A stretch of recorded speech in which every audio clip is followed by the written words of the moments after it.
Hey gang, Ante Jolich here, Rio Pro BJJ with my buddy Ryan, and today we're going to be covering a simple choke from back control and then a little variation when we don't get what we want. So I got hooks. My right arm is the top side arm. My left hand, the one that's, sorry, this is where I mean top side, even though this is higher today. I'm in nice and snug.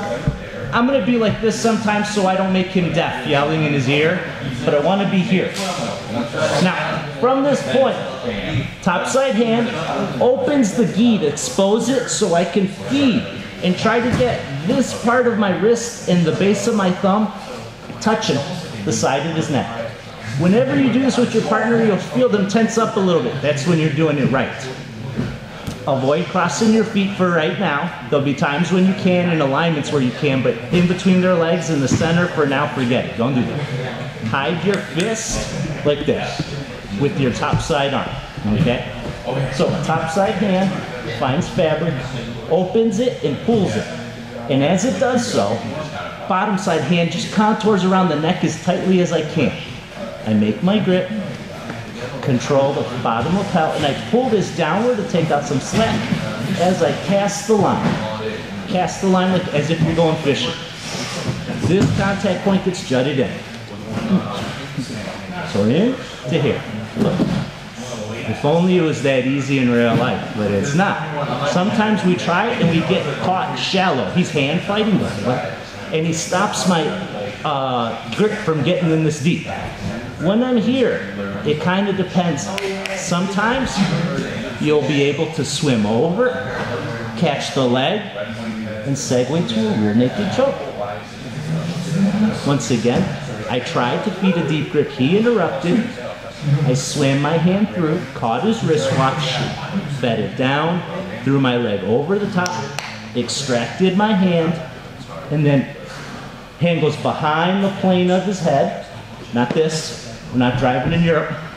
Behind the plane of the head, nice and tight. Yet still again. Sometimes what you'll find is they're confounding this arm with the simple choke, not letting you get underneath it to pull the other fabric out. That's when you're gonna drop your leg. Do you know what I mean? Like just try to hold my hand or something. So there should keep guiding it down.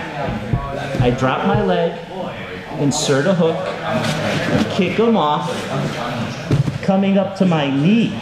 Now, if they're loosened up, we'll go to half Nelson, but if they didn't, that's when we're gonna look for our bow and arrow. First, I step over, I lean to get access to his leg, and today, this knee, windshield wipers out from underneath. I don't leave my elbow out, framing his head. I keep it tight to my ribs, sit it up, casting the line again. Some of you won't like that version of the leg switch. You're here trying to get your simple choke, it didn't work, you can't get access to the bottom one, bottom lapel, it's hidden, whatever reason. So as you drop, you insert your hook, you kick and curl. This right elbow, I get myself up on it, I drag my knee up high. Now from here, when I step over, I lean away sitting, and I come up in a squat. To here. Little row, trying to avoid having a deadlift back for the finish. So there are a handful of attacks when our simple choke gets fouled, in addition to the simple choke, some basic details on it. Thank you so much. Thanks, gang.